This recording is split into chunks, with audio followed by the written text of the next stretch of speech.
ವರ್ಷಕ್ಕೊಮ್ಮೆ ಮಕರ ಸಂಕ್ರಮಣದ ದಿನದಂದು ವಿಶೇಷವಾಗಿ ಹಾಲ ಹಬ್ಬ ಕೆಂಡದ ಸೇವೆ ನಡೆಯಬೇಕು. ಇನ್ನು ನನ್ನ ಪ್ರೀತಿಯರ್ಥವಾದಂತಹ ಸೇವೆಗಳಲ್ಲಿ ಬೆಳಕಿನ ಸೇವೆ ಅಂದ್ರೆ ಹೇಳ್ದೇವ್ರೆ ಯಕ್ಷ ರೂಪದಲ್ಲಿ ಆಡಿ ತೋರಿಸುವಂತಹದ್ದು ಯಕ್ಷಗಾನ ಬಯಲಾಟ ಎಂಬ ಹಾಗೆ ಇನ್ನೊಂದು ಹೆಸರು.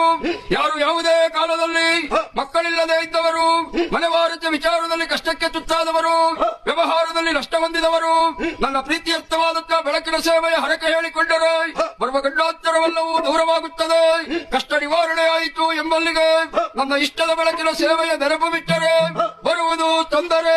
ಎಚ್ಚರ ಎಚ್ಚರ ಎಚ್ಚರ. ಇಲ್ಲಿದೆ ಎಲ್ಲ ನ್ಯಾಯಾಲಯ.